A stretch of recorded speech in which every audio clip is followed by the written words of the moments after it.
correspondiente. Buenas tardes, estimados magistrados, auxiliares de justicia. Buenas tardes, estimado doctor Juan Carlos Checkley. Quería darle la bienvenida a nombre de la Academia de la Magistratura y darle la bienvenida a esta conferencia virtual denominada Herramientas eficaces en búsqueda de pruebas en delitos de corrupción, que va a estar a cargo del distinguido doctor Juan Carlos Checkley Soria.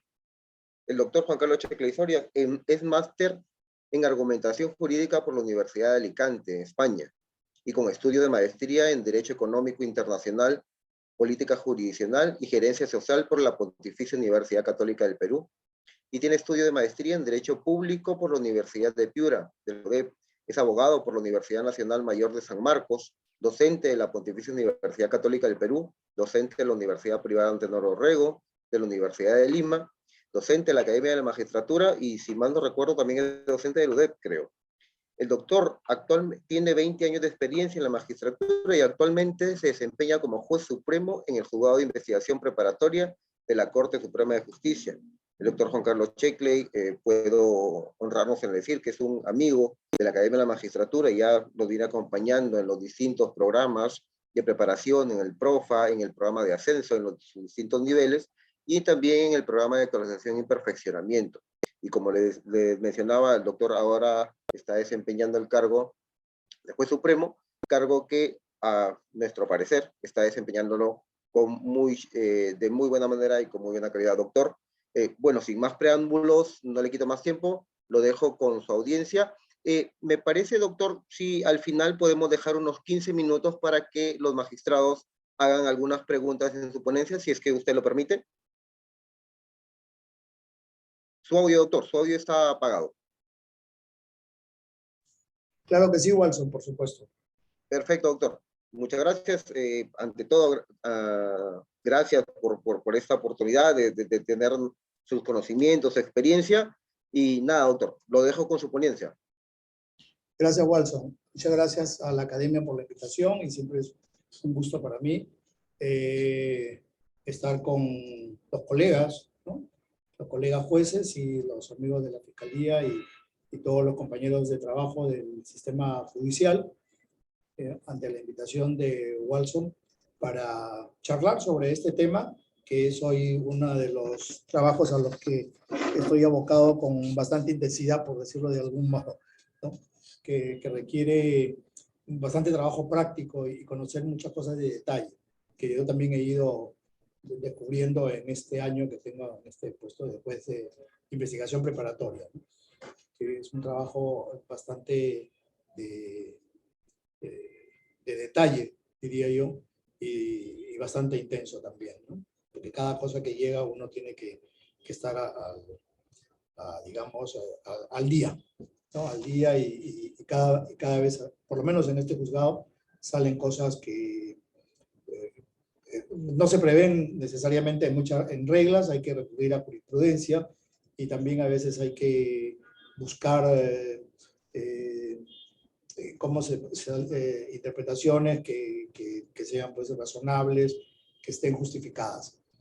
Dicho ello, voy a comentarles que esta charla, este coloquio, ¿no? Desarrollo una sesión que el contexto, por el tema con el que estoy más vinculado hoy, que son delitos de corrupción, específicamente de altos funcionarios, dígase todos los aforados y nosotros, ¿no? Los jueces y fiscales que a nivel superior, ¿no? Estarían involucrados en hechos de corrupción, que espero que no sea muy seguido, que vengan de otro lado, pero menos de la casa, ¿no?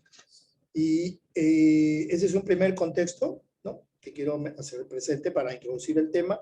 Y luego, posteriormente, estaré hablando de algunas de las herramientas, las que estoy trabajando más acá, ¿no? Vinculado, por ejemplo, con la videovigilancia, la interceptación de comunicaciones y telecomunicaciones, que ha sido la que más he utilizado para muchos casos, y en algunos, muy pocos, el levantamiento del secreto bancario y en alguno que otro caso, bastante menos el de la reserva tributaria, que, por decirlo, no son temas fáciles ni baladís y que tienen, digamos, hay mucho pan por rebanar en estos temas. Dicho ello, voy a hacer la presentación.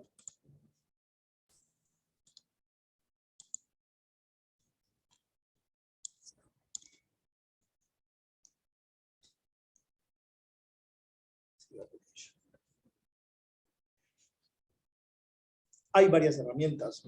Yo en este coloquio solo voy a presentar algunas de ellas en las que me he preocupado de buscar jurisprudencia, me he preocupado de buscar bastantes resquicios de otros juzgados y decisiones de otros juzgados, de otros colegas, para ver cómo se va afinando cada tema que va llegando y cada pedido que va haciendo la Fiscalía, porque ustedes saben que trabajamos a pedido de un operador, que en este caso es la Fiscalía la que solicita, ¿no? Y cada vez, a veces surgen cosas nuevas, sobre todo por el tema de los delitos en los que se encuentra involucrado el juzgado, que son delitos de corrupción, que como ustedes conocen, se mueven mucho por indicios y hay que recurrir a una serie de herramientas de investigación que no son precisamente las más comunes ni las más fáciles de operar, y que además requieren experiencia, práctica y también hoy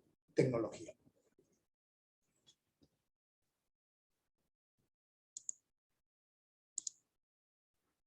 Ya les comenté cuál va a ser el contexto de la sesión y cuáles son aquellas herramientas que yo voy a trabajar. Y el objeto de esta sesión, conocer requisitos para requerir estas medidas, que yo creo que eso es importante, y evaluar su importancia en la investigación de delitos de corrupción y crimen organizado. Entonces, apunto estos dos objetivos porque son los objetivos más prácticos. Un primer tema que sí me ha preocupado y sí he visto durante no solo este trabajo encomendado por este año, sino ya de los temas anteriores que estaba vinculado en la Sala Penal de Apelaciones de Piura. ¿Cuál es el contexto vinculado a la corrupción? Y este es el de la confianza, ¿no? Entonces, ahí hay un primer tema, que cómo es la percepción de los problemas que tiene el país. En el 2019, ¿no? Según una encuesta nacional urbano-rural del Instituto de Estudios Peruanos, del IEP, en julio del 2019, la corrupción era el principal problema con un altísimo porcentaje, o sea, más de la mitad, 68%. Claro, hay que tener cuidado con todas estas encuestas y con las estadísticas, ¿no? A veces te muestran lo que ya conoces y te esconden lo que más quieres ver. Pero en líneas generales, esta fuente es una fuente bastante seria, ¿no? Y por lo menos su muestreo, sus fuentes son serias, ¿no? Miren que la delincuencia, que se supone que hoy es uno de los problemas más frecuentes, que es la seguridad ciudadana, sin embargo, en el 2019, antes de la pandemia, uno de los principales problemas era la corrupción. Ello probablemente por todos los temas que iban saliendo con lo de Odebrecht, por un lado, y también lo que dejó, en nuestro caso, la secuela de los famosos casos de los cuellos blancos del puerto en el tema judicial, ¿no? Porque estaban involucrados muchísimos funcionarios, altos funcionarios, de todo nivel, en los temas de corrupción. Miren que la falta de trabajo, ¿no? Y la situación económica le preocupaba bastante menos a la gente, ¿no? Tanto como la corrupción. En el año 2022 no ha cambiado mucho el esquema, y esta es una encuesta de una fuente estatista que es de hace poquito, creo que es yo le he sacado hace unos días, el día de ayer le he sacado yo, pero me parece que de agosto, septiembre, es bastante fresca. Y también sigue siendo la corrupción, pero ha bajado a un 54%. La delincuencia sigue teniendo un porcentaje también alto. Y hoy se muestra así el costo de vida, y me imagino que es también por la situación que se está viviendo, tanto de la guerra, de la recesión a nivel mundial y de la propia situación de los conflictos que hay políticos en nuestro país, ¿no? Y mira, ha pasado la crisis política, la polarización política ha pasado a ser un tema de preocupación, y tienen un porcentaje que es casi un cuarto del porcentaje de los problemas más importantes que afectan al Perú. Pero la corrupción sigue siendo un problema que hay que darle importancia. ¿Y cuál es digamos, qué corrupción es la que preocupa? La de altos funcionarios y autoridades. Por un lado, visto como temas de corrupción efectiva, y por otro lado, también visto como temas de ineficiencia, ¿no? Se vincula la corrupción también con la ineficiencia. Y a la larga, probablemente, la ineficiencia sea una fuente y un caldo de cultivo precisamente para la corrupción. También probablemente porque hay poco control, por un lado, o por otro lado, porque hay tanto control de lo menudo que se pierde el control de lo grande, ¿no? Entonces, ahí también yo creo que hay un problema. También hay un tema de falta de coordinación entre las propias autoridades, se crean islas, feudos, ¿no?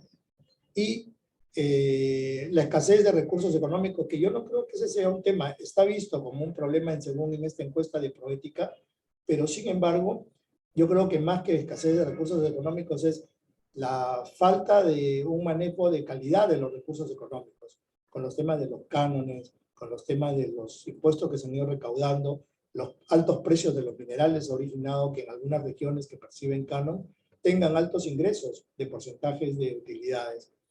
Y sin embargo, vemos, ¿no? Cuando uno va de viaje, que se hacen pues, monumentos al sapo, al sombrero, o se construyen monumentos, elefantes blancos que no tienen ninguna utilidad, y sin embargo faltan pues, los servicios más básicos, ¿no? Luz, agua, desagüe, escuelas, centros médicos, postas, etcétera, ¿no? Que es lo que la gente más necesita, ¿no?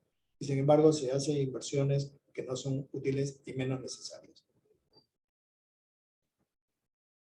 También hay un tema que preocupa y es el de la impunidad, que es por eso el tema parte que nos vincula a nosotros, ¿no? Y cuando se le pregunta a la gente por qué cree que no se sanciona la corrupción, lo primero que te dicen es porque creen que todos están amarrados. O sea, que hay una especie de compadrazgo o del famoso torongo no comió torongo, ¿no? Un porcentaje, y eso se debe a nuestra cultura legalista, que faltan leyes adecuadas. Yo, por el contrario, creo que existen demasiadas leyes, ¿no? Hay ley para todo, o sea, no solo el Código Penal, sino reglamentos, directivas, protocolos, etcétera. Y sin embargo, sigue el mismo tema, o sea, no se entiende cómo puede, existiendo tantas leyes que se supone que son medios de control, sin embargo, todavía hay este tema de altos niveles de corrupción. Y otro porcentaje considera que no se investiga. Y uno de los temas por los que no se investiga precisamente es porque puede ser una corrupción muy menuda que se va dejando de lado, y esa también perturba, porque evidentemente esa es la que más se percibe, ¿no? La corrupción mínima, digamos, de centavos, por decirlo de algún modo, pero que va extendiéndose, que a la larga es la que ya se tolera, ¿verdad? O sea, hay un alto nivel de tolerancia. Y eso es precisamente uno de los problemas que yo creo que es central cuando uno va a investigar, cuando quiere uno tener contacto con las personas que están vinculadas como testigos, por ejemplo, y por eso que no lo trato acá, porque es todo un tema, el de la colaboración eficaz, ¿no? Que también es una herramienta útil, necesaria, y que debe ser bien utilizada, porque tampoco es algo que para todos se va a usar colaboración eficaz. Sin embargo, es una de las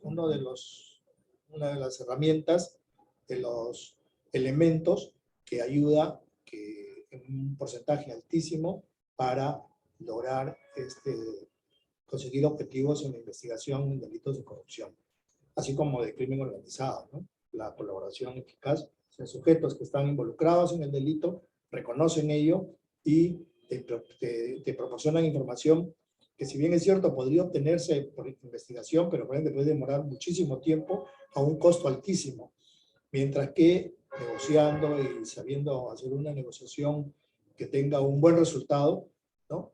Puedes ahorrarte mucho tiempo y muchos recursos. Pero la tolerancia media es altísima. Hay un promedio de 72%, que esto lo era en el año 2015. No tengo encuestas más nuevas sobre esto, porque no se han realizado, por lo menos yo no he tenido acceso. Pero yo creo que esto incluso ha crecido, ¿no? parecería mentira que hoy dar obsequio o dinero para agilizar un trámite se ve como una cosa absolutamente normal. O sea, está normalizado, ¿no? Y se considera, por el contrario, que es parte del detalle para agilizar el trámite, ¿no? O pagar una propina para que se le perdone la multa, o llenar documentos con datos falsos por conveniencia. O sea, yo no entiendo, por ejemplo, incluso lo he visto en algunos, las mismas instituciones nuestras, ¿no? Que te llenan documentos falsos sabiendo que vas a corroborar, a buscar información, que hoy prácticamente como vivimos en la sociedad de la sospecha y nadie le cree nada a nadie, que tratamos de todo, de contrastar y perdemos muchísimo tiempo contrastando información y al final nos damos cuenta porque nos han dado gato por liebre y que incluso en los currículums o se llenan con datos falsos y se les descubre, ¿no? Entonces, y a veces más tiempo perdemos para denunciar y todo eso porque perturbamos el sistema con estas cosas, pero lo hace la gente, ¿no? Sabiendo que probablemente sea fácil descubrir. Lo que pasa es que ese es el riesgo, a ver si se descubre, ¿no? Y si no se descubre, pasa desapercibido y no pasa nada. Luego, robar servicios públicos, ¿no? O sustraerlos, ¿no? Luz, agua, cable, etcétera, ¿no?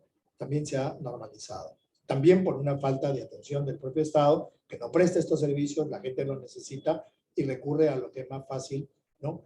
Entonces, o si no, al compartirlos y no, pues no se paga por ello lo que tiene que pagarse, ¿no?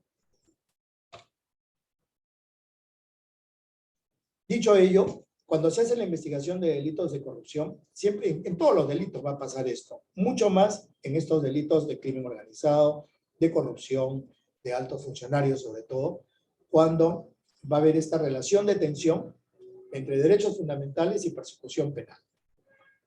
Entonces, hay crítica, digamos, bastante ácida a que, por ejemplo, en el secreto y la inviolabilidad de las comunicaciones, ¿no? O sea que ya hay bastantes decisiones ya que han tratado este tema, que se levanta el secreto de las comunicaciones de la persona A y claro, la gente conversa con otros, nadie conversa solo, ¿no? Y menos por teléfono. Y durante la conversación se obtiene información de otras personas que no están investigadas, ¿no?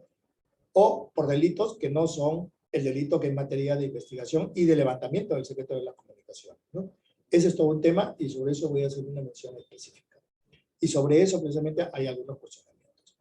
Pero esa relación de tensión siempre va a existir, al igual que existe la relación de tensión entre búsqueda de pruebas o presunción de inocencia y prisión preventiva, por ejemplo, ¿no? Libertad personal y presunción de inocencia con persecución penal efectiva, ¿no? Que no haya impunidad, etc. Siempre va a haber esa relación de tensión. Eso no podemos evitarlo, en ninguna parte se puede evitar. Y en este caso, los derechos fundamentales, específicamente de las herramientas con las que yo voy a trabajar esta tarde, son secreto bancario, reserva tributaria y secreto de inviolabilidad de comunicaciones. Hay efectivamente una relación de tensión en la búsqueda de pruebas y en la restricción de derechos, ¿no? Veamos pues hasta dónde puede llegar ello y cuáles son las reglas generales que existen, ¿no? Para esta búsqueda de pruebas. En primer lugar, es decisión judicial.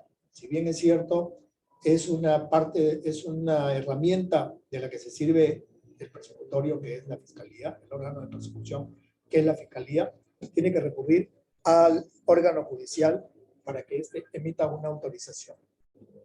Salvo que sea una flagrancia en algunos casos, ¿no? Por ejemplo, los allanamientos, que tampoco no los voy a ver hoy día, pero eso sí pueden darse en una flagrancia y no necesitan decisión judicial. O sea, hay excepciones, pero la regla general es que se necesita la autorización del juez. Y en algunos casos, incluso, a tratarse, por ejemplo, de funcionarios, de altos funcionarios aforados, tienen características especiales, ¿no? No puede ser el mismo juez, juez ordinario al que se le ha encomendado que en un determinado caso, ¿no? Intervenga un servicio de telecomunicaciones, ¿no? Por determinado delito, y si en esas conversaciones se encuentra que hay un delito donde interviene una persona que tiene algún tipo de foro, de impunidad o de prerrogativa, inmediatamente tiene que comunicarlo para que pase al órgano competente o para que se derive estos hechos al órgano competente y este sea el que tome la decisión judicial. Una de las reglas también que es importante es la indispensabilidad, o sea, que sea indispensable, lo cual significa es que sin esa herramienta, poco o nada, voy a poder trabajar en el tema voy a hacer un trabajo de investigación, la necesito, ¿no? Se amarra con necesidad. Indispensable y necesaria. El canon que nos va a medir la relación de tensión va a ser de la proporcionalidad. Que existan suficientes elementos de convicción entendidos como indicios que vinculan a la persona con los delitos que van a ser materia de investigación. Necesariamente las decisiones, tanto el pedido de la Fiscalía como la decisión del juez van a necesitar estar motivadas. Motivación en el sentido de justificaciones, que se den razones del por qué se adopta la medida, ¿no? Y que sea una medida urgente, ¿no? Sobre todo en el tema de la interceptación telefónica, ¿no? Es que ese va a ser el medio con el cual yo voy a llegar a encontrar material que me permita realizar una investigación y a su vez poder confirmar los datos iniciales que tengo, ¿no? Y de ese modo poder, si es en una investigación preliminar, determinar que ésta se formalice y a la vez poder acusar y lograr una condena. Porque ese digamos, va a ser el tema de la indispensabilidad, ¿no? Que sea indispensable para obtener o para llegar a determinar si es que también no tengo nada, ¿no? Pero fundamentalmente es porque ya tienes algunos indicios que te apuntan a que con esa medida tú vas a elevar tu estándar en la investigación.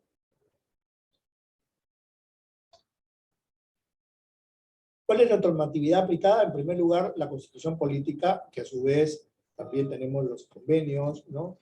Las decisiones de la Corte Interamericana, ¿no? Incluso aquí podemos recurrir incluso a que puede ayudarnos como material las decisiones de los tribunales, del Tribunal Europeo y de otros tribunales, ¿no? El Tribunal Supremo Español o el Tribunal Constitucional Español o el propio Tribunal Constitucional Peruano sobre esta materia, ¿no? Que ya hay alguna jurisprudencia que es importante y que nos sirve porque están involucrados derechos fundamentales. El Código Procesal Penal, que establece reglas específicas, los protocolos que se han trabajado tanto en Fiscalía como en el Poder Judicial, acuerdos plenarios específicos y la jurisprudencia, que también ya hay una jurisprudencia importante ya que ha desarrollado este tema, sobre todo aquí en el Juzgado de Investigación Preparatoria de la Corte Suprema, la Sala Penal Permanente, que es el órgano de apelación sobre estos temas de interceptación, ha pedido decisiones que son interesantes y que basta con entrar a la página web del Poder Judicial, mirar en la Sala Penal Permanente, buscar apelaciones, y ahí uno va a encontrar un número importante de decisiones sobre estos temas. Yo voy a hacer mención a un par ahora al final. El otro tema al cual se vincula es al de la legitimidad de la prueba. O sea, yo tengo que mirar, por un lado, que esta es una herramienta de investigación, pero que me va al final a servir como elemento de prueba para que yo pueda que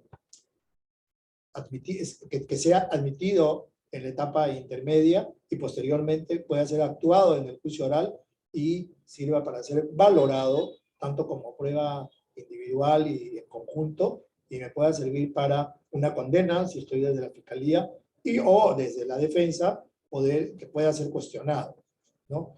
Y desde la legitimidad de la prueba hay una serie de reglas de valoración de estos medios de prueba, ¿no? Uno primero es cómo se obtuvo y cómo se incorporó. Y aquí también hay una serie de discusiones que se han dado en algunos temas sobre allanamientos, sobre colaborador eficaz y también sobre intervención, interceptación telefónica, sobre todo. Cómo se ha obtenido este material y cómo se ha incorporado al proceso. Si esta obtención y esta incorporación siguió un procedimiento constitucionalmente legítimo, ¿no? Entonces ahí a veces en el apuro, por decirlo de algún modo, no se cuidó los detalles y probablemente vaya a tenerse algún problema al momento de querer incorporarlo como medio de prueba, ¿no? Va a poderse tener algún tipo de cuestionamiento. Porque claro, la defensa va a estar muy atenta a si se han cumplido las reglas, ¿no? Las mismas reglas que establece el código, ¿no? Y ahí probablemente puedan tener algún cuestionamiento. Si este elemento de prueba fue obtenido directa o indirectamente con la violación de algún derecho fundamental, ¿no? Del contenido esencial de algún derecho fundamental, y en esa línea va a carecer de efecto legal. O sea, si no se, por ejemplo, si no se contó con la autorización judicial, definitivamente va a estar fuera, ¿no? Salvo, por ejemplo, que sea un hallazgo casual dentro de una interceptación telefónica, que tiene su propia regla, que es un tema de excepción, pero en línea general, si ha sido obtenida con violación del contenido esencial de un derecho fundamental, en este caso del secreto de las comunicaciones, por ejemplo, ¿no? Va a carecer de efecto legal. O si se ha inobservado alguna regla o cualquier regla de garantía constitucional a favor del procesado, y lo cual no puede hacerse valer en su perjuicio, ¿no? Por eso es la idea de cuidar estas reglas generales, ¿no? Entonces, sobre todo con los fiscales, que son los que van a requerirla, ¿no? Y tienen que mirar, o sea, cuando se va a utilizar estas herramientas, hay que mirar al juicio. No hay que mirar solamente a la investigación, sino esta es una herramienta que me sirve para la investigación, pero que luego va a ser probablemente un elemento fundamental para que yo lo lleve a juicio. Entonces, esa creo yo que es parte de la estrategia ya del trabajo que tiene que hacer, sobre todo la Fiscalía, cuando va a trabajar con estas herramientas. Es una herramienta que se trabaja definitivamente en la investigación preparatoria. Recordemos que en la investigación preparatoria se incluyen las diligencias preliminares, ¿no? Y estas medidas van a ser importantes precisamente en ese primer momento, cuando se trabajan las diligencias preliminares, ¿no? Las primeras actuaciones, los primeros actos de investigación, ¿no? Que se necesitan para determinar si las personas que vamos a investigar o que consideramos que debemos investigar están involucrados o no en hechos delictivos, ¿no? Sea de corrupción o de crimen organizado, porque es ahí fundamentalmente a donde se dirigen, ¿no? Estas herramientas. Y va a ser fundamental para el éxito del caso. Por eso que son medidas que deben ser reservadas, por eso que son reservadas. Eso también es un aspecto importante, ¿no? La reserva de la información. O sea, no se enteran al final, cuando ya concluye la etapa de ya concluye la ejecución de la medida. Cuando se pone en conocimiento para que apele o para que pida el reexamen, ahí se entera, ¿no? Por eso es que es una medida bastante restrictiva, bastante invasiva, pero que va a ser fundamental para el éxito del caso, ¿no? Espacio donde se buscan los medios de prueba. Es precisamente en esta etapa, en las diligencias preliminares, que es donde más se requiere estas medidas, ¿no? ¿Quiénes son los que intervienen? El juez, definitivamente, el fiscal, que es el que la solicita, la Policía Nacional, que tiene un área especializada, los operadores de telefonía en los casos de las medidas de interceptación telefónica, las instituciones financieras en el caso del tema del secreto bancario, levantamiento del secreto bancario, y la SUNAT en el caso de la reserva tributaria. Estos son todos los intervinientes. Aquí en el tema, con el tema de la policía es la operativa, ¿no? Porque ahí está el área especializada, ellos tienen los equipos para la interceptación telefónica, por ejemplo, ¿no? En coordinación con los operadores de telefonía, ¿no? Pero la policía no es la que va a discriminar la información, porque va a tener que tener al lado un fiscal que es el que va, porque cuando se da la orden o cuando se pide la autorización, es bien determinada, es bien acotada. Para tales teléfonos, tales personas, o para que te informen qué teléfonos tiene esta persona y que esos sean los que se puedan intervenir y qué es materia de la intervención, ¿no? Porque, claro, va a haber espacios que son propios de la naturaleza privada del afectado y de las otras personas con las que está conversando, ¿no? Que son de su espacio privado, ¿no? Su vida íntima, sus negocios, etc. Pero probablemente ahí también estén involucrados los temas de los negocios que no resultan tan ilícitos, o de aquellos temas a los que van a estar vinculados, ¿no? Por ejemplo, el tema de drogas, o el tema de corrupción, o temas de trata, etc.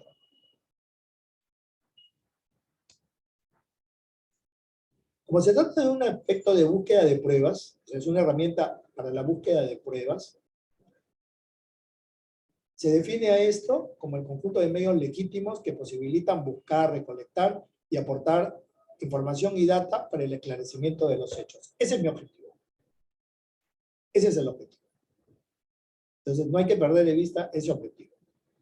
Y de esa mirada, de ese objetivo, es que yo tengo que preguntarme si con esta medida voy a lograr ese objetivo. Si no lo voy a lograr, no lo pido. ¿Para qué voy a perder el tiempo? ¿No? Porque además, si son muchos involucrados, se va a generar tal cantidad de información que luego resulta complicada ordenarla, ¿no? Discriminarla, etc. Y de repente va a perderse mucho tiempo para no conseguir nada. Entonces, por eso hay que tener antes un buen conocimiento, un buen trabajo de detalle para ver si efectivamente esta medida me va a resultar útil para esto, para este objetivo, para recolectar y aportar data e información para el esclarecimiento de los hechos. Y si de todo lo que yo ya llevo y el tiempo que voy a necesitar para ello, no puedo tener a una persona intervenida mucho tiempo, ¿no? Sobre todo los plazos son muy cortos, los tiempos son bien acotados según las propias reglas del código. Y el criterio que te da el Código Procesal Penal es un criterio de tipo objetivo. Y la búsqueda es de pruebas de cargo y de descargo, ¿no? Bueno, yo ahí, les soy sincero, he visto poca búsqueda de pruebas de descargo. Generalmente el que se busque pruebas de cargo. Pero esa es, digamos, la opción que ha dado el Código, que también en el trabajo del fiscal tiene que encontrarse. Encuentra pruebas de descargo, pero tienes que hacerlas conocer, ¿no? Y esa es parte de la seriedad del trabajo de cada uno. ¿Qué medidas tenemos? La videovigilancia.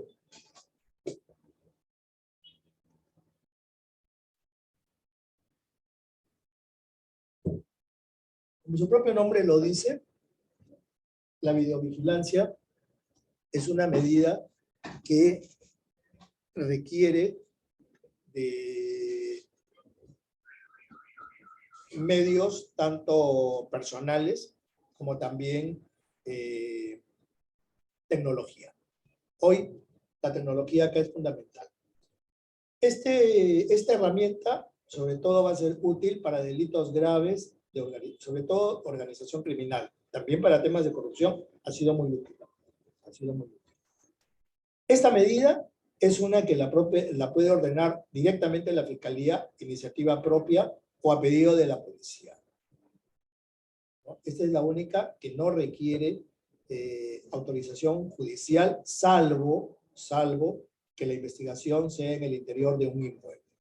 Si es en un área pública, no necesita autorización judicial porque es en un área pública, ¿no? No necesita ahí, ¿no? Es una necesidad que sea necesaria, que sea indispensable, porque claro, no vas a... Y esto es un tema de costos y de recursos, ¿eh? O sea, no voy a destinar, que requiere mucho trabajo, de gente que esté pues persiguiendo, de gente que esté alerta, buscar cámaras, etcétera, hacer videos, ¿no? Y eso requiere tener cierta experiencia, cierta capacidad ¿cómo diría yo? No digo sea de espía, pero por lo menos no hacer que te descubran, pues, ¿no? Que te den cuenta que los estás siguiendo. Entonces hay que ver en qué medida es estrictamente indispensable, ¿no? Probablemente va a servir mucho para corroborar data. Aquí no hay ningún conocimiento del afectado porque, claro, si ya conoce, no se va a dejar pescar, ¿no? Esto te permite tomar fotográficas, registrar imágenes, siempre y cuando sean, pues, en espacios públicos, ¿no? Aquí hay un tema de observación o investigación hasta de la residencia de las personas que están afectadas o investigadas. Y acá probablemente se van a necesitar medios técnicos especiales, ¿no? O sea, cámaras de alta, especiales, ¿no? De alta capacidad de tomar imágenes, y que además puede dirigirse contra otros que no necesariamente son los investigados.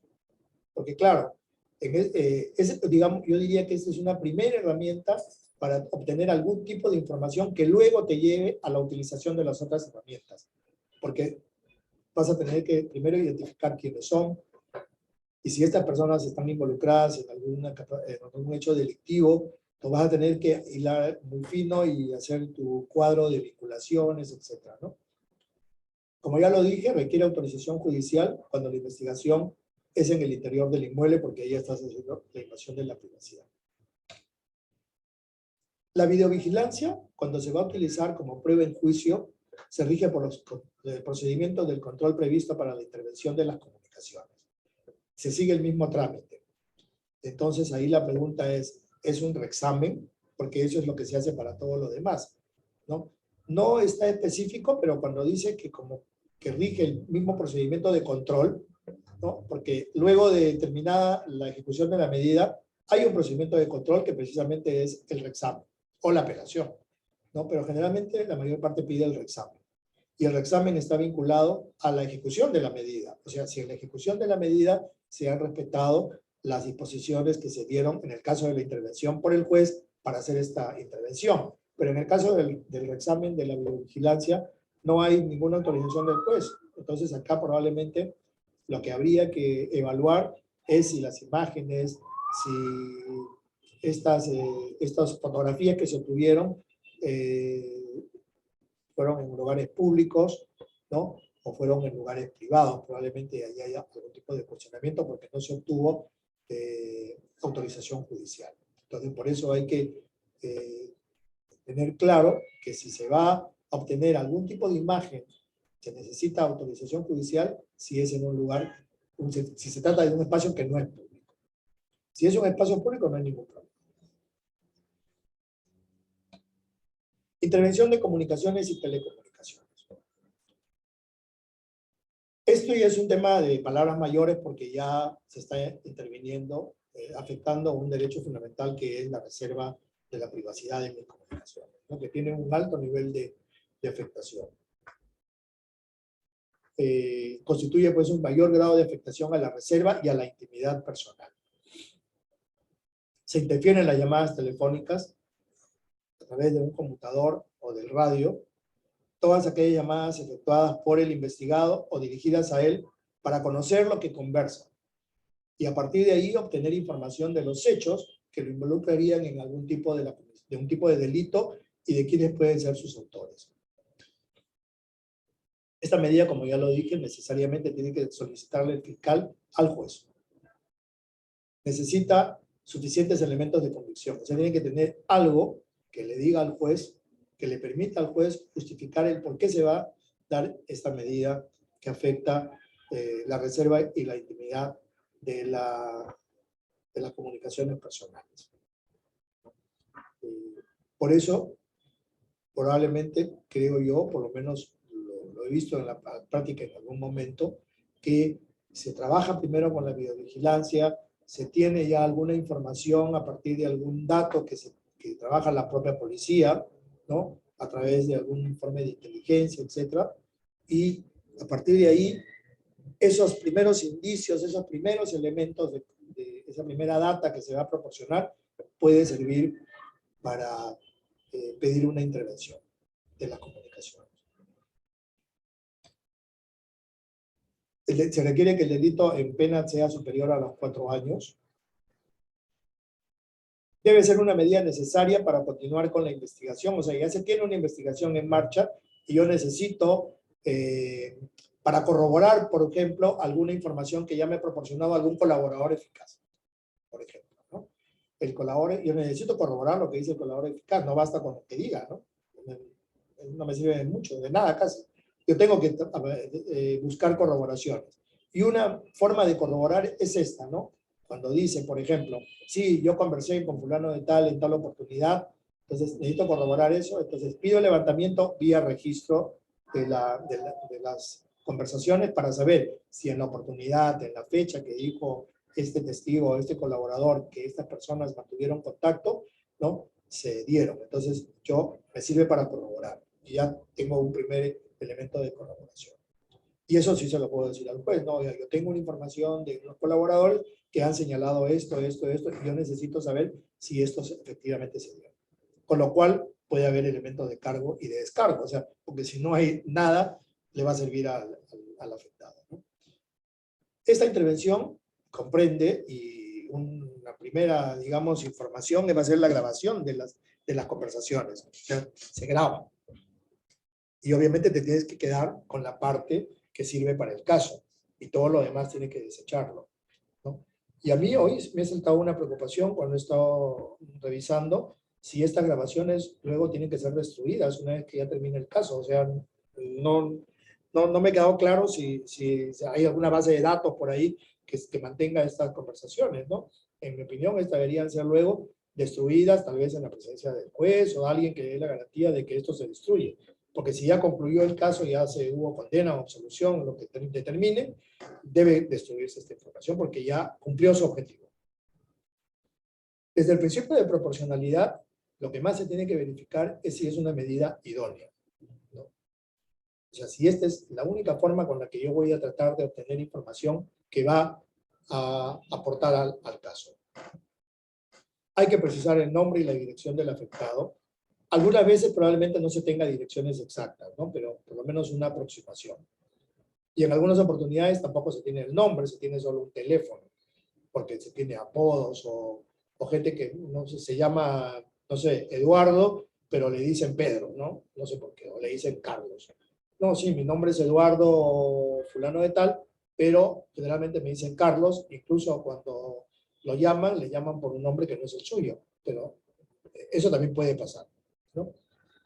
También es una medida que puede afectar a personas que reciben o tramitan por cuenta del investigado determinadas comunicaciones, pero esto requiere que haya mayor información, ¿no? O que el investigado utiliza a esas personas para su comunicación, ¿no? Por ejemplo, alguien que está involucrado en un tema de drogas, pero no necesariamente va a utilizar su teléfono, utiliza los teléfonos de otras personas o teléfonos desechables, ¿no?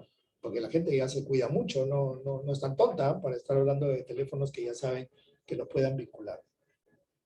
La identidad del teléfono también, si es posible, a intervenir, grabar o registrar, ¿no? O sea, qué número de teléfono, a qué operador puede registrar. Y si no se sabe, pues se pone nada más que además se identifique qué operador. Por eso se pide a todos los operadores. También es importante que se indique la forma de interceptación. Si va a ser una interceptación en línea, ¿no? Real, en tiempo real, o si va a ser una intervención o una interceptación del registro, del récord de llamadas, ¿no? Lo que también en alguna casación se ha dado por otro nombre que por ahí lo debo tener.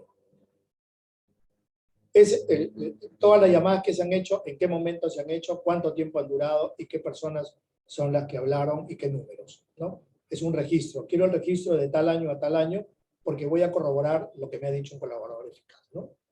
¿Cuál es el alcance de la medida? ¿Cuál es la duración, el plazo? ¿Por cuánto tiempo lo necesito? Si fuera una grabación real, hay plazos.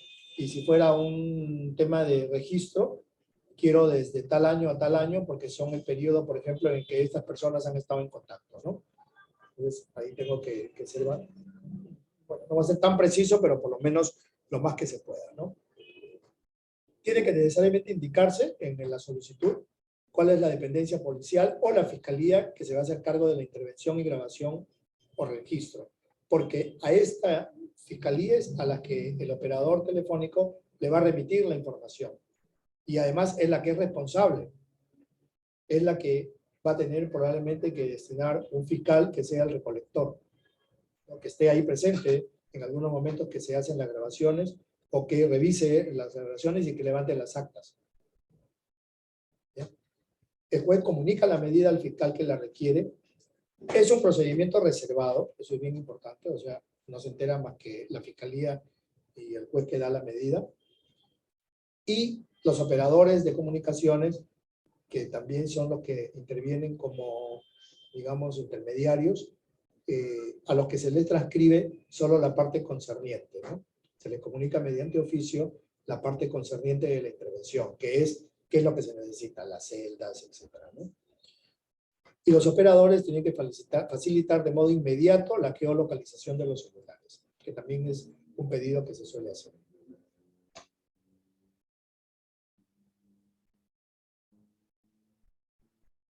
La diligencia de intervención y registro de las comunicaciones dispuestas en tiempo real puede ser las 24 horas, los 365 días del año, bajo responsabilidad del fiscal que ha solicitado la medida. Acá hay una obligación de los trabajadores de las compañías operadoras de guardar secreto de la información, bueno, salvo cuando se les cite como testigos para que refieran si efectivamente ellos actuaron como, o sea, remitieron esta información, cuánto tiempo estuvieron, cómo, muchas veces se les pide que digan cómo fue la intervención, etcétera, ¿no? Hay un tema importante que puede que en algún momento desaparezcan los elementos de convicción que aportó la Fiscalía para que se adopte la medida. Si ello sucede y la Fiscalía se da cuenta, porque esto va a saltar, ¿no? O sea, estás interviniendo durante un tiempo determinado y ves que no pasa nada, uno de los elementos de convicción que era el probable vínculo que tienen estas dos personas, pero ya llevas 20 días y nunca hablan, y se supone que son dos operadores que están con un trabajo bastante frecuente, y ves tú que no se da, o sea, va a desaparecer un elemento de convicción fundamental, o el plazo está transcurriendo y no pasa nada, hay que interrumpirlo inmediatamente. El plazo de la interceptación es no más de 60 días. Las 24 horas y durante los 365 días del año, pero el plazo es no más de 60 días para una interceptación real. Y además, este plazo sí puede prorrogarse por plazos sucesivos, pero excepcionalmente, ¿no? Y esa prórroga tiene que ser sumamente justificada, tanto por la Fiscalía como también por el juez al momento de concederla. Que, por ejemplo, le digan al juez, oiga, ya hemos obtenido esta información, y probablemente sabemos que va a haber un traslado de droga, porque se habla de eso, pero necesitamos saber dónde va a ser exactamente o a dónde va a trasladarse, etcétera, y necesitamos un poco más de tiempo, ¿no? Entonces, se puede ir prorrogando este plazo.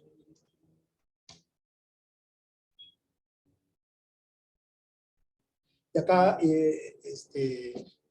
iba a notar un tema que es importante, porque esto se ha dado, esto sucede, ¿no? No necesariamente con la comisión de delitos que atenten contra la vida, sino contra delitos de otro tipo, por ejemplo, delitos de corrupción, que es lo que ha pasado, ¿no?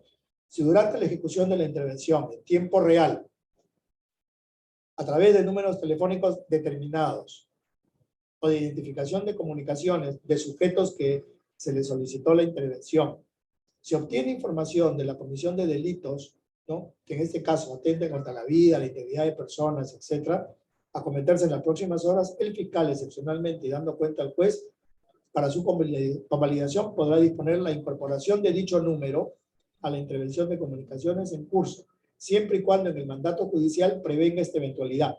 Importante pedirle al juez que incorpore, o los jueces tienen que incorporar ello, porque si no lo incorpora, va a ser difícil que puedan dar la información, que puedan actuar de inmediato.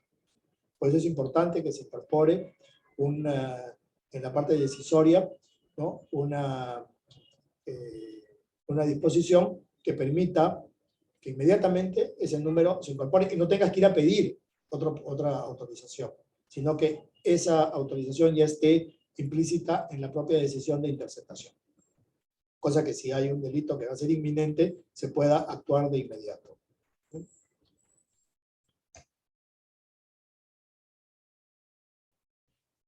Ya lo dije también que toda esta intervención de comunicaciones telefónicas, por radio o de cualquier otra forma de comunicación tiene que ser registrada, grabada y tiene que asegurarse la fidelidad de la misma, ¿no? Por eso ahí es importante seguir la cadena de custodia, por ejemplo, ¿no? O sea, cómo fue la grabación, quién hizo el acta, dónde se guardó, quién estuvo presente en la recolección, el fiscal, ¿no? Las grabaciones, indicios o evidencias recolectadas durante el desarrollo de la ejecución y el acta de recolección y control se entregan al fiscal. El fiscal es el responsable. Y él es el que está a cargo de la conservación y de las medidas de seguridad. Y eso es una responsabilidad bien grande porque luego esto va a ser un medio de prueba que se va a tener que presentar o admitir en la etapa intermedia y luego para juicio oral, ¿no? Probablemente van a necesitar hacer pericias fonéticas, de reconocimiento de voz, etcétera, y por eso es importante incluso la calidad de la propia grabación.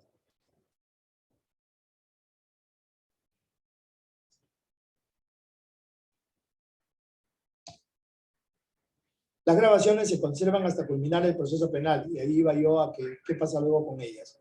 Para mí que tienen que destruirse, pero no me quedó claro si eso se hace. O por lo menos no tengo constancia de que se haya hecho.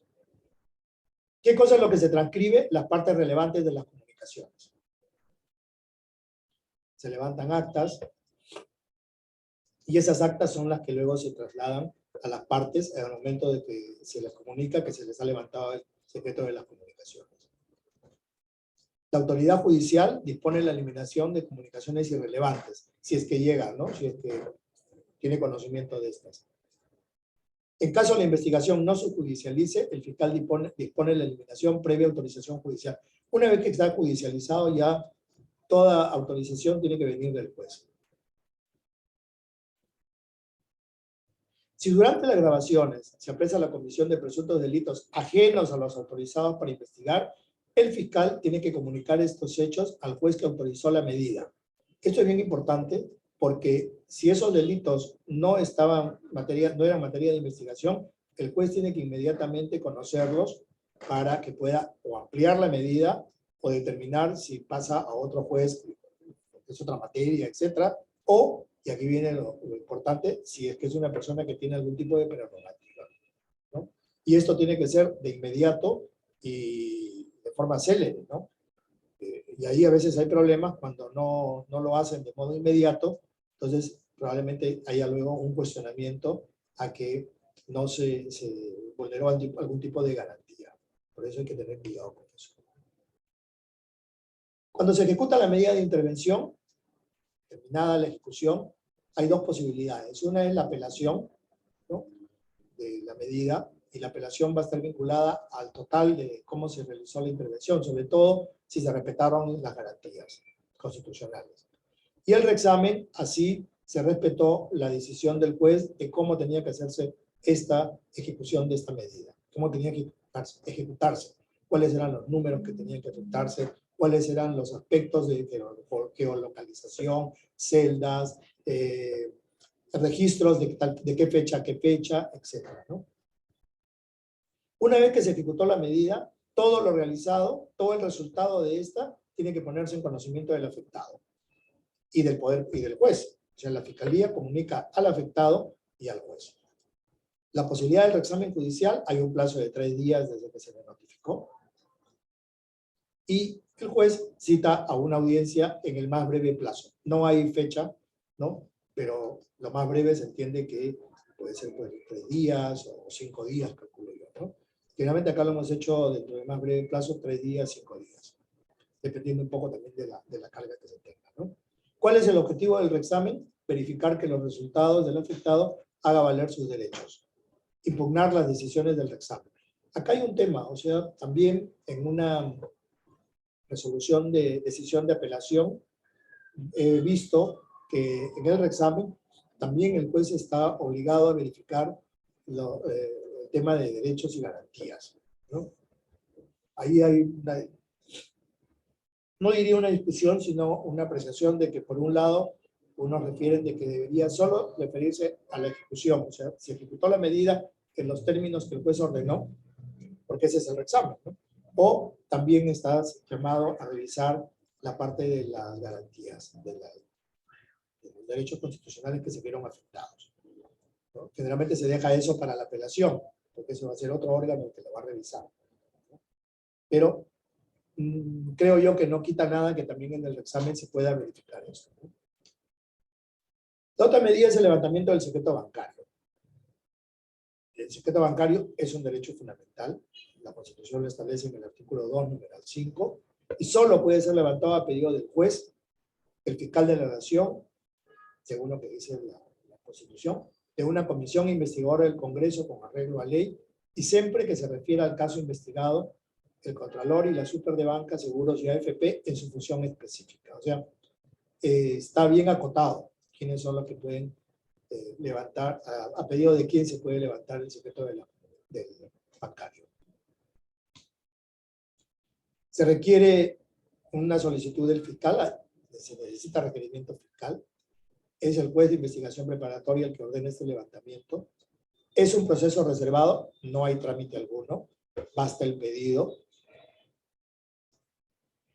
Para que haya el pedido tiene que necesariamente contarse con elementos de convicción suficientes, ¿no? Tiene que explicarse cuál es la necesidad y la pertinencia para el esclarecimiento del caso, o sea, explicar cuáles son los hechos que se presumen son delitos, ¿no? El periodo determinado para el levantamiento de este secreto bancario. Hay que revisar el principio de oportunidad, de proporcionalidad. La medida va a ser dirigida y va a ser efectivizada por los operadores bancarios y financieros. La ejecuta la Fiscalía y los que están operando, ejecutando la medida, remiten la información a la Fiscalía. Esto lo hacen en soporte físico y electrónico. Al igual que en el caso anterior, una vez que se termine de ejecutar la medida, hay que dar cuenta del resultado para el control que va a ser el afectado. Porque supone que no sabía que estaba intervenido, que su secreto bancario había sido levantado.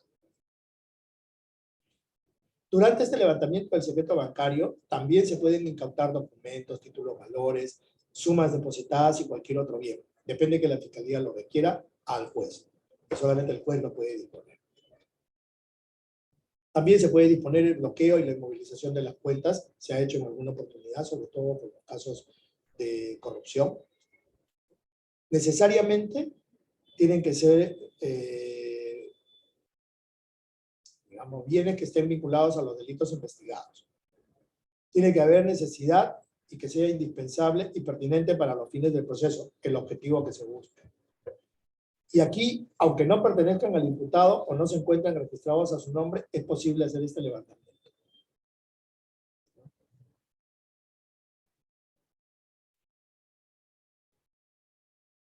También, y aquí hay un tema que yo no lo he visto, por lo menos, no me lo han pedido, pero alguna oportunidad me han dicho que se ha hecho, pero muy poquito, es que el fiscal puede solicitar al juez que además se haga una pesquisa o un registro en la entidad bancaria o financiera. Y ahí se puede incautar todo aquello vinculado al delito, ¿no? Por ejemplo, si hay una caja de seguridad, ¿no? Si se sabe que existen, si hay, sobre todo por datos de algún colaborador eficaz que diga, oiga, tal entidad bancaria existe, o como se hizo, me imagino, con el caso de Odebrecht, para recurrir a esta segunda cuentas de operaciones estructuradas, ¿no? Se requería necesariamente la autorización de un juez para que vaya a la entidad bancaria y pueda acceder a su sistema de cómputo y pueda encontrar que hay todos los sistemas, ahora todos los libros contables, todos están en data de información que está en computadoras, que está registrada probablemente en algún sistema informático. Entonces hay que acceder a él, ¿no? Para ello requiere que te den las claves, etcétera, ¿no? ¿Eso es posible? Sí, siempre que el fiscal lo solicite y considere que es indispensable para la investigación y que esté vinculado al delito que se está imputando. ¿Cuál es el plazo para dar esta información? 30 días hábiles. Aquí es bien importante que el juez tenga en cuenta que se trata de un caso complejo y las circunstancias de cada de los hechos, ¿no? De los hechos. En el caso del levantamiento de la reserva tributaria, funciona igual que el secreto bancario, ¿no? Solo puede ser levantado a pedido del juez, del fiscal de la nación o de las comisiones estas, porque casi todos los requisitos que se requieren también se vinculan con el levantamiento del secreto bancario. ¿Cuál es la razón? Porque hay una obligación ciudadana de pagar impuestos, ¿no? Claro, si es que tienes, digamos, pagas tributos, ¿no? Entonces tiene que pedirle a la SUNAT, ¿no? El juez dirige la orden, previo requerimiento fiscal, a la orden judicial, a la SUNAT, para que le entreguen toda la data de los impuestos que se ha pagado, ¿no? Y para ello tiene pues, que exhibir o remitir toda la información, documentos, declaraciones que se hayan hecho y que son necesarias para el esclarecimiento del caso en la investigación. Probablemente esto sea bastante más útil para el lavado de activos, por ejemplo, o para defraudación tributaria, ¿no? Se le quiere ver qué cosa de esta persona. Y ahora con el tema de los impuestos estos que se pagan, el ITF, por ejemplo, es muy fácil para la autoridad tributaria verificar si se hacen operaciones y al final se ve cuántos ITF se paga y se ve qué tanto movimiento bancario tiene. ¿Por qué creen que ahora se ha permitido que ciertos documentos tributarios se puedan deducir? Porque a partir de ellos, si se paga con tarjeta de crédito, por ejemplo, es fácil perseguir la ruta del dinero y verificar si se pagó con una tarjeta de crédito y una persona va y a una comida de 1.000, 2.000 soles y gasta pues 30.000 soles en todo el año y no declara impuestos, ¿de dónde sacó este dinero? ¿No? O sea, ya es una alerta de que algo está pasando. ¿Qué tenemos en la jurisprudencia? Por ejemplo, en apelaciones, una que está vinculada a colaboración eficaz, la 97-2021 nacional, ¿no? Del 17 de junio del 2022, habla sobre la reserva del proceso por colaboración eficaz. Y esto está vinculado a la interceptación telefónica y se justifica para garantizar la integridad del colaborador. Además de obtener fuentes de investigación y o de prueba de corroboración, que es lo que yo les mencionaba, ¿no? Hay que evitar riesgos de sobreaviso a posibles involucrados. Esa es una de las justificaciones de por qué se hace en reserva. Y también para evitar maniobras obstruccionistas o de desaparición de fuentes que afecten el proceso.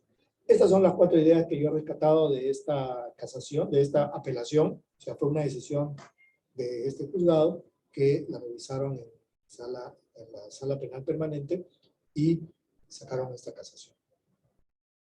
Aquí creo que lo más importante es evitar maniobras obstruccionistas y desaparición de fuentes que afecten el proceso. Por eso se requiere corroborar la información que ha dado el colaborador eficaz a través de la interceptación telefónica vía el registro de las llamadas. Luego, hay otra que está vinculada también a interceptación telefónica, que es la apelación 54-2022 del Juzgado Supremo, que es reciente, es del 20 de septiembre del 2022. Intervención telefónica vinculada a hallazgos casuales. Se interviene a una persona, su número telefónico, por un delito X, que no tiene nada que ver con, por ejemplo, un aforado, ¿no? Una persona que tiene algún tipo de inmunidad. Y en esta conversación se dan una serie de informaciones, conversa esta persona que está intervenida, ¿no?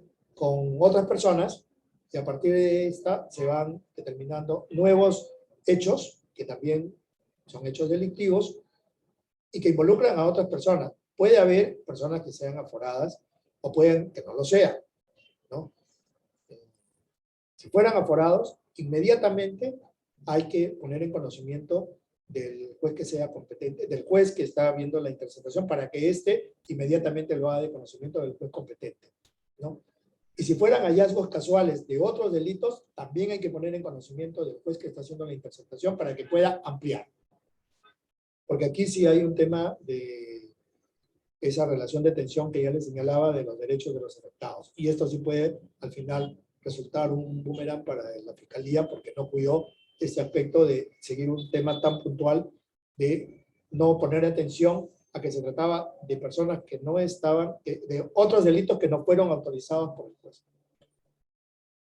No hay norma procesal, aquí está lo interesante de esta apelación, de esta jurisprudencia, que no hay norma procesal que prohíba que la información se utilice en otro proceso de investigación. O sea, si hay una información que sale de una intervención, ¿esa puede ser utilizada en otro proceso? Claro que sí.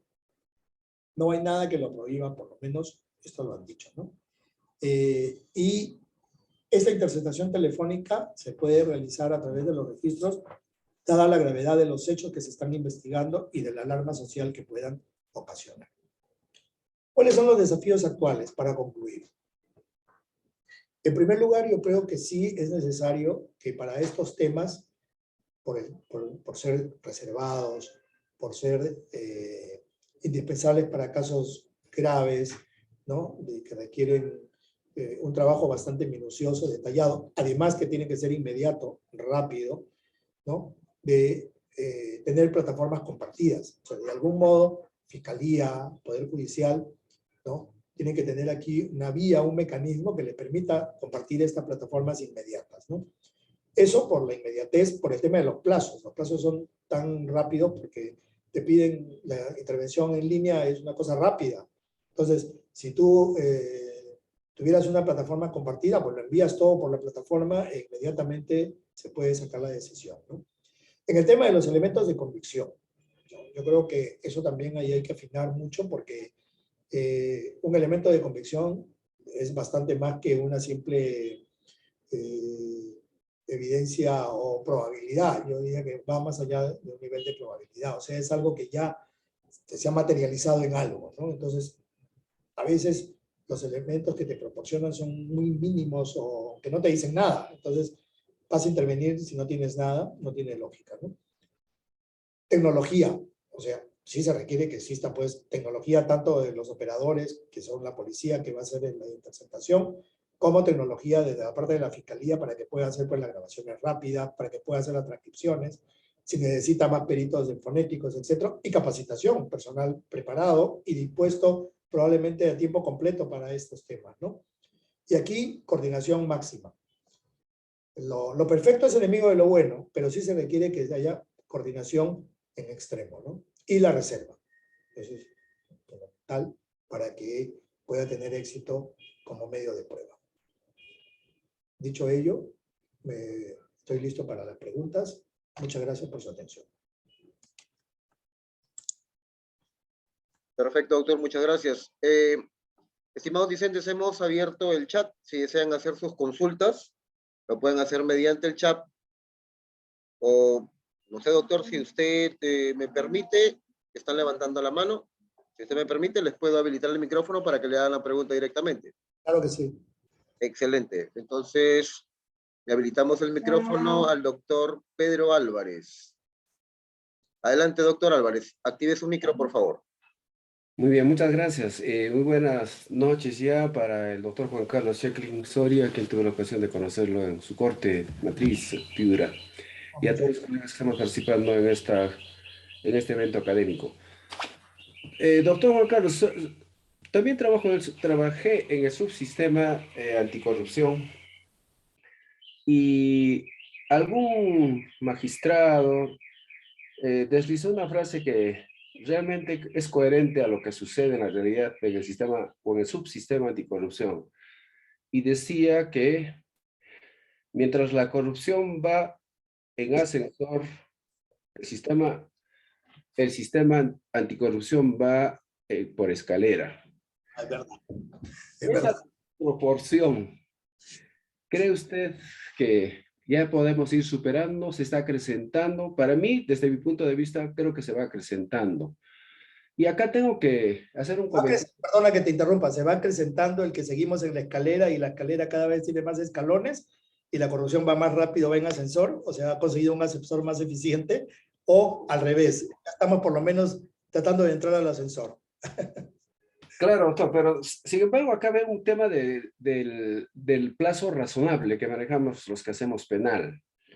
Entonces, yo advierto desde mi experiencia que, por ejemplo, para casos que nosotros hemos visto acá en Cusco, por un tema que un exfuncionario, un ingeniero, al momento de cambio de gobierno, como que va a pasar a partir del 1 de enero de este año, en las municipalidades sobre todo, y el gobierno regional, le atribuye el hecho que se llevó una laptop, pero ya una desfasada.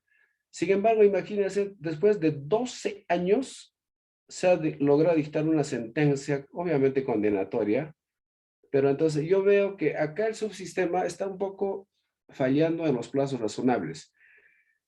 Y el otro es fundamental, sobre las medidas probatorias, doctor, que usted muy bien lo ha explicado y con bastante conocimiento y dominio.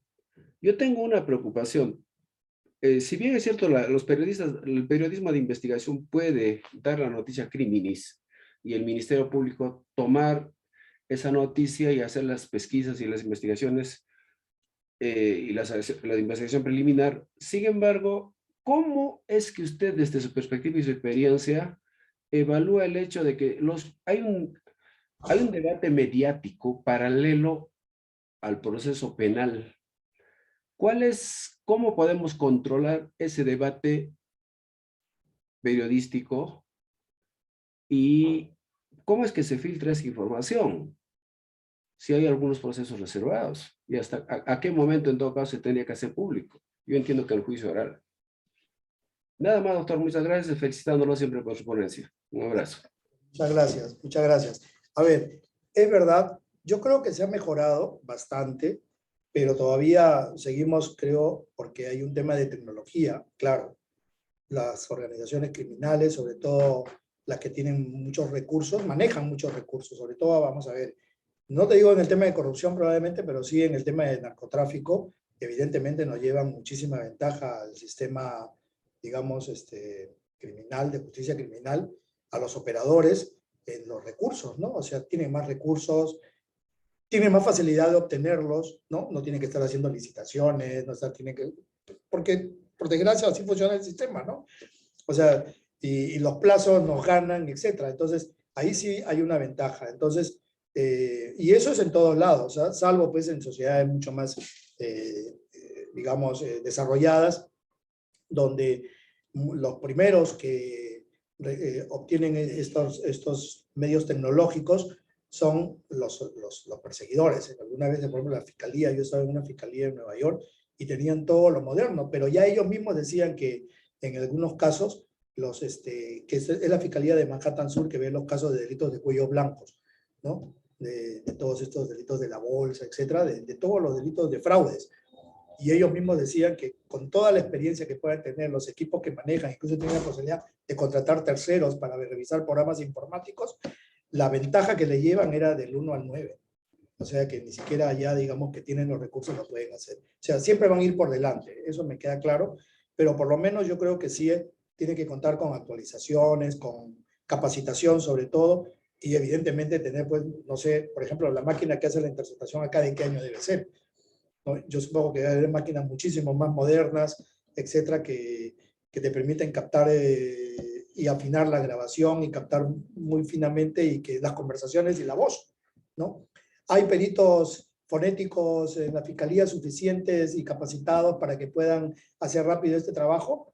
Esas son algunas de las debilidades. Y para eso se necesita recursos, se necesita dinero. Eso por un lado. Ahí sí te llevan ventaja, nos llevan ventaja, ¿no?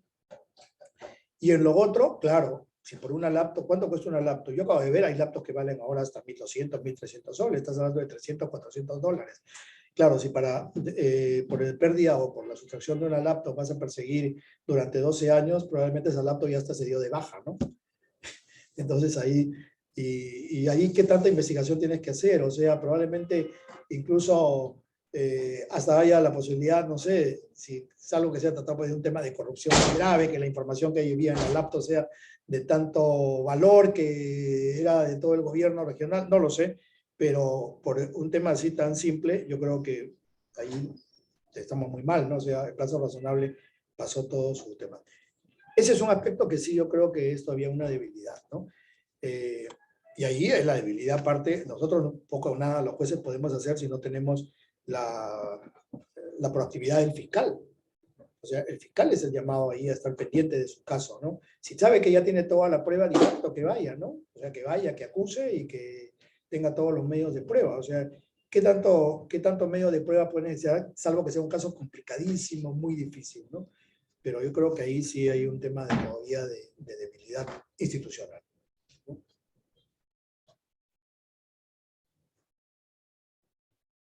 Alguien más creo que está haciendo alguna pregunta aquí en el chat, ¿no? ¿Cuánto costó ese proceso frente al valor? Exacto, eso es lo que no vi el chat, pero creo que íbamos por ahí, ¿no? ¿Cuánto costó ese proceso? Probablemente 10 laptops, ¿no? En temas de corrupción, la Contraloría General tendría alguna responsabilidad administrativa o penal. ¿En qué sentido, David? ¿En qué sentido cuando me preguntas esto? Si la Contraloría fue a hacer algún tema de control y no encontró nada y luego se encuentra algún hecho delictivo, ¿a eso se refiere? Por incumplimiento de sus funciones. Te refieres al órgano de control interno, ¿no? Cada institución tiene su OSI. Yo creo que sí, ahí tiene que haber una responsabilidad, pero ellos tienen sus planes de ejecución y todo esto, ¿no? O sea, no sé en qué medida, si es que no lo ejecutaron o si tan era evidente el hecho que se hicieron de la vista gorda, yo creo que sí, ahí hay un tema de responsabilidad, probablemente más administrativa, y en lo penal ya si quieres ensartarlo por omisión de funciones, ¿no? Probablemente. Julio César, sí. Estimado doctor, buenas noches. Qué gusto verlo y escucharlo nuevamente. Compartimos hace poco en el curso de California, de la Universidad de California. En principio, felicitarlo por la temática, por la claridad de su presentación y proponerle o someter a su juicio la siguiente circunstancia. Usted ha hablado en su presentación, en la parte final de su presentación, del tema de la reserva como instrumento, como elemento indispensable para la efectividad. Pero junto a ella, ¿qué considera usted, someto a su consideración, el tema de discriminar entre estas investigaciones de hallazgo, es decir, donde encontramos el acto corruptor, la circunstancia que activa la persecución, frente a estas otras investigaciones que no son de hallazgo, sino por el contrario, han merecido una construcción por el mérito de diferentes hallazgos y que hacen necesaria como hábitat natural, como atmósfera, el secreto? Creo que no ha habido, en clave de la efectividad de este otro grupo de investigaciones, un adecuado manejo del secreto de aquellas, ¿no? Todavía encuentro discrepancias, tanto fiscales cuanto judiciales, del tratamiento de este secreto, ¿no? Del absoluto desconocimiento de quienes son sujetos de investigación, de las medidas que se vienen implementando y desarrollando para poder lograr efectividad del conocimiento de los hechos que se vienen decantando. Y basta dar una mirada a las experiencias de aquellas latitudes en las cuales estas formas de perseguir los delitos de alta corrupción, ¿no?, son las únicas que han servido para poder abordarlas.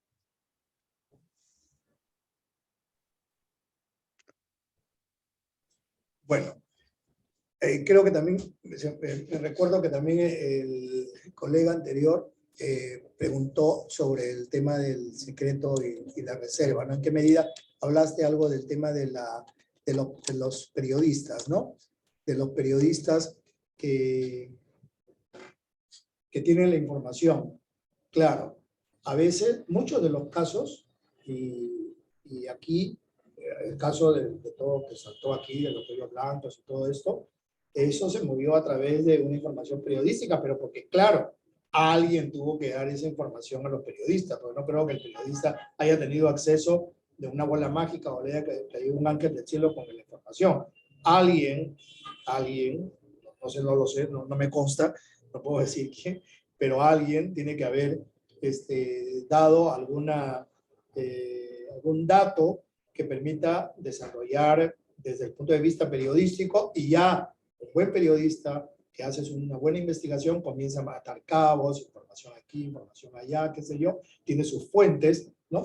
Y probablemente logre aportar alguna información que va a permitir abrir casos como que ha sucedido y sucede todavía, ¿no? Y sucede todavía. Entonces, yo creo que sí, ahí es importante, y en algún momento incluso yo he citado en algún tema información periodística que puede resultar válida como fuente y como incluso medio de prueba a partir del cual se conocen determinados hechos. Claro, esto tiene que estar corroborado por algo material, ¿verdad? Porque no basta pues que el periodista cuente una historia, ¿no?, y luego no tenga nada. Porque al final, si eso se corrobora con algo y sirvió para iniciar un caso, evidentemente sí va a dar pie. Sí va a servir incluso hasta como medio de prueba. No tengo la fuente ahorita, pero creo que es colombiana, que dice que sí es posible que se incorpore esta información de medios de prueba, porque son además información notoria, evidente, que está al alcance, ¿no? Ahora, la reserva, a ver, hay la reserva del caso, eso es un tema, ¿no?, que es una regla. O sea, mientras el caso está en investigación, hay reserva por dos temas. El primero, por el propio, si la gente sabe que le están investigando o si se sabe que está investigándose, y probablemente pueden haber otros involucrados. Si esto se hace público y todo el mundo escarba y se mete con la investigación, probablemente se le vaya a escapar a alguien, ¿no? Por un lado, o sea, la efectividad misma de la investigación. Y por otro, por la presunción de inocencia. O sea, si me estás investigando y al final no encuentras nada que me vincule, si ya se hizo público, ya me pusieron en los periódicos, en la televisión, ya prácticamente me tacharon de corrupto y me pusieron el cartel, bien difícil, casi imposible que luego te lo borren. O sea, ningún periódico va a pedirte disculpas, ningún canal de televisión que yo sepa. No he escuchado a ninguno que lo haya hecho de alguien que luego no le haya encontrado nada, que debe haber más de uno, ¿no? O que tú te metas a hacer tal vez un juicio de reparación, probablemente si obtienes algo, te vas a tener que dar por bien servido, pero tampoco he visto que tenga muy buen resultado, porque además un juicio por indemnización probablemente te demore tanto como duró el juicio de la laptop, ¿no? Entonces, ahí yo lo veo por ese lado, ¿no? ¿Cómo se debe manejar entonces esta información? Desde el punto de vista de como herramienta de investigación, sí tiene que ser absolutamente reservado. Si no, no tiene ningún efecto, ¿no? No te sirve para nada. Y desde el punto de vista de del caso, probablemente en algún momento sí pues tendrá que abrirse, va a ser en el juicio oral, que va a ser público, pero también probablemente durante la propia investigación, y eso sí podría tener sus bemoles de afectar la presunción de inocencia, ¿no? Esa es la discusión, esa también es una relación de tensión, ¿no? No puedo aportarte mucho ahí porque eso acá lo veo todos los días. O sea, los casos que veo, por ejemplo, son casos que están en los diarios, son casos que están a la vista, que tienen mucha... claro, uno tiene que saber cuidar los casos, ¿no? ¿Qué tanta información sale, ¿no? Ahí los fiscales, probablemente, o los propios abogados defensores, ¿no? ¿En qué medida van a tratar de jalar agua para su molino? Ahí hay que tener mucho cuidado, ¿no? Los fiscales yo creo que tienen que cuidar ese tema. Doctor, hay una pregunta en el chat, te la leo. Dice, partiendo que la videovigilancia es una medida de coerción personal, ¿de qué forma se puede obtener una autorización al interior de un domicilio y no afectar el derecho a la intimidad? Cuando se va por la videovigilancia, buscar información o buscar algo dentro de un domicilio, o sea, o al interior de un domicilio, sí hay que pedir autorización al juez. Y ahí sí la razón o la justificación que tiene que dar el fiscal tiene que ser con un elemento de convicción suficiente, ¿no? Razonable. Que diga, oiga, ¿por qué quiere usted, por ejemplo, introducir una cámara, ¿no? Por medio de un jardinero, no sé, me imagino, ¿no? Estoy lucubrando yo de las cosas que he visto, ¿no? Quiero introducir y filmar una reunión que va a tener determinada persona a la que saben que está vinculada con hechos ilícitos. Ya, ahí sí tiene que pedir autorización del juez. Para hacer videovigilancia al interior de un domicilio o en espacios privados, tienes que pedir autorización al juez. La videovigilancia libre, por decirlo de algún modo, es solo en espacios públicos. Perfecto. La doctora Peña Zapata pregunta, ¿la SUNAT puede solicitar el levantamiento del secreto bancario con fines de fiscalización ante la sospecha de lavado de activos? La SUNAT, que yo sepa, ¿no? La SUNAT, lo que puede, la SUNAT, en la reserva del derecho bancario, ¿no? Del levantamiento del secreto bancario. Del secreto bancario, sí. El secreto bancario con fines de fiscalización ante la sospecha de lavado de activos, pregunta la doctora Peña Zapata. Pero el que investiga por lavado de activos es el fiscal, no es la SUNAT. En todo caso, la SUNAT deberá denunciar ante la fiscalía y que la fiscalía sea la que pida, porque quienes pueden pedir el levantamiento del secreto bancario, lo dice la Constitución, solo son el juez, el fiscal de la Nación, en determinadas circunstancias, las comisiones investigadoras del Congreso y el Contralor de la República y la Super de Banca y Seguros en su función específica, o sea, cuando sean de los entes que están controlados, ¿no? Pero que yo sepa, la SUNAT no, tendría que denunciar ante la fiscalía, salvo que tenga una regulación muy específica, alguna ley tan específica, que no la conozco por el momento, ¿no? La SUNAT, por el contrario, resguarda el secreto de la reserva de la información tributaria.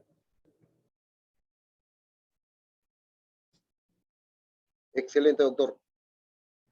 A ver, creo, alguna otra pregunta por aquí.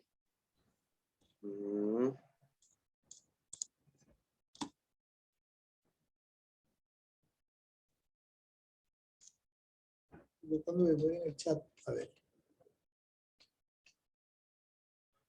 Acá hay una pregunta sobre la Contraloría. Dice, en tema de corrupción, ¿la Contraloría General de la República tendría alguna responsabilidad administrativa o penal por incumplimiento de funciones? Sí la respondí. Sí, esa sí la respondí porque creo que comenté que dependerá, pues, ¿no? Si es, por ejemplo, las OSI de cada institución, ¿no? Que tienen sus OSI, ¿no? Hacen sus planes, sus programas de supervisión, etcétera, de evaluación, ¿no? O ante una denuncia de un hecho, están llamados ellos a investigar. Entonces, probablemente si es un acto de corrupción que es notorio, si hay una denuncia y ellos no trabajan, podrán tener algún tipo de responsabilidad por omisión de funciones por no cumplirlas. Pero en líneas generales, si es que no hacen bien su trabajo, pues será una responsabilidad administrativa, ¿no? Hay una pregunta que sí me parece interesante. Dice, claro, en esos casos SUNAT hace su informe de indicios y la Fiscalía se encarga, exacto.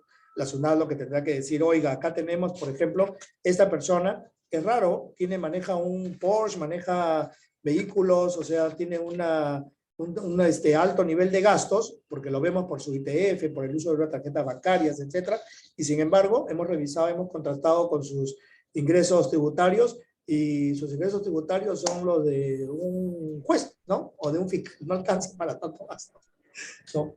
Algo raro está pasando. Entonces, esos indicios sí le sirven a la SUNAT para hacer una denuncia ante la Fiscalía, ¿no? Y ya la Fiscalía será la que requiera ante la UIF el secreto de levantamiento bancario, ¿no?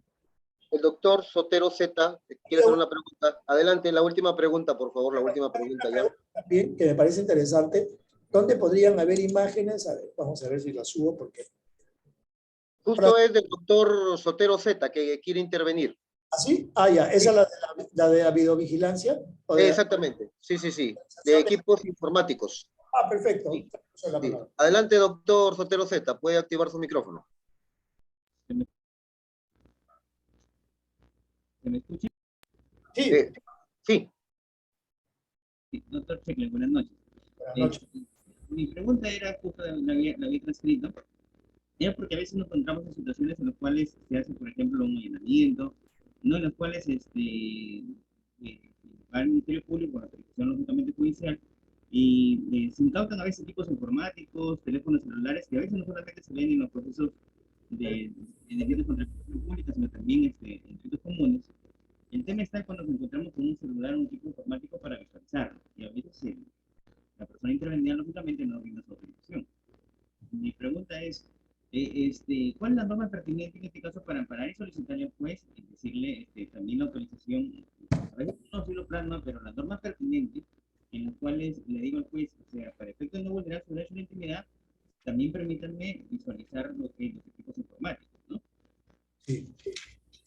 A ver, yo sí tengo un caso sobre esto, ¿ah?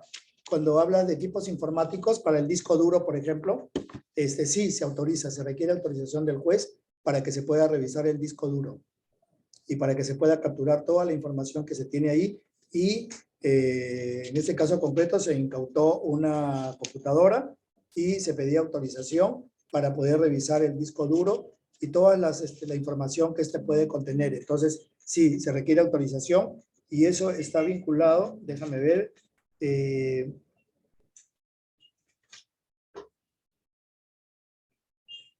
intervención de comunicaciones y telecomunicaciones, porque eso no está vinculado con, pero sí recuerdo que yo di una autorización para que se revise el disco duro. No, o sea, no tengo ahorita la norma a la mano, pero creo que estaba entre lo que es esto de incautación de equipos y visualización de los equipos informáticos, en lo que es incautación, porque primero se incauta y de nada sirve que tú incautes si no vas a revisar, incluso un equipo telefónico, ¿no?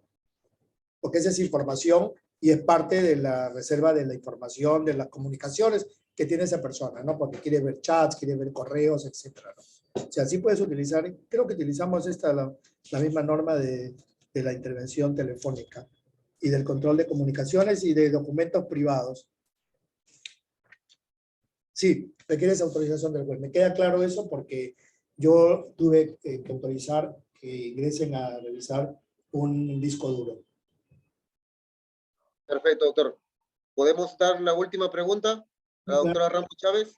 Claro que sí. Doctora Ramos Chávez, ¿puede activar su micrófono y hacer la pregunta al doctor Checkley?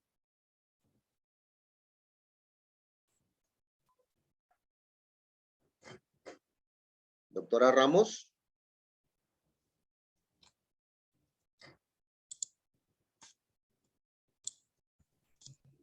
Sí, doctor, buenas noches.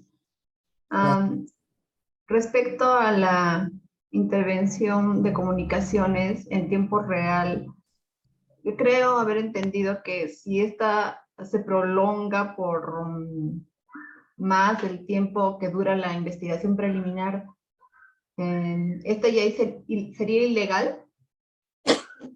Es decir, porque se hizo el trámite o se aprobó el trámite con la policía, digamos, tardíamente, ¿no? Entonces, ya se vence el tiempo de la investigación preliminar, pero todavía se tiene los 60 días para las escuchas justamente. A ver, se pone un plazo. Cuando se da la autorización de intervención telefónica, hay un plazo, ¿no? Por el plazo de 30 días, por decirlo, ¿no? ¿Se puede prorrogar? Claro que se puede prorrogar, ¿no? Pero toda la información que se recauda, recolecta o que se graba tiene que ser dentro del plazo que está autorizado. Ya fuera del plazo ya no es válida, porque no tiene autorización judicial, ¿no? Por eso es que hay que estar pendiente. Por eso es un tema que hay que cuidar y que a veces la prórroga, por ejemplo, te la piden 2 días antes, ¿no? Cuando ya va a vencer. O un día antes, que ha pasado, ¿no? Así, aquí ha pasado, ¿no? Porque se han percatado que no han terminado necesitaban alguna información adicional y le han pedido un día. Entonces, por eso hablaba yo de las plataformas compartidas, porque estos son temas muy rápidos, inmediatos, ¿no? Pero tiene que ser dentro de los plazos. Fuera de los plazos ya no resulta válido. Excelente, doctor, excelente. Muchas gracias por la respuesta. Se entiende también que el juez tiene que valorar, ¿no? Si es que está bien sustentado el pedido de la ampliación, lógicamente, ¿no? Esto, claro que sí. O sea, tiene que haber razones que justifiquen ese prórroga, ¿no? Perfecto, doctor. Bueno, creo que hemos terminado con todas las preguntas. Le agradezco, doctor, infinitamente su participación, el haber compartido con nuestros magistrados su experiencia y sus conocimientos. Y nada, queda más que agradecer, doctor, de parte mía especialmente y de la Academia de la Magistratura. Y nada, aplausos virtuales para usted, doctor, y muy agradecido. Nada, Walson, a ustedes. Muchas gracias por el tiempo para escucharme, más bien. Y cuando quieras. Un gusto esta noche. Hasta pronto. Hasta luego. Gracias. Pronto, éxitos. Gracias a todos, éxitos. Hasta luego.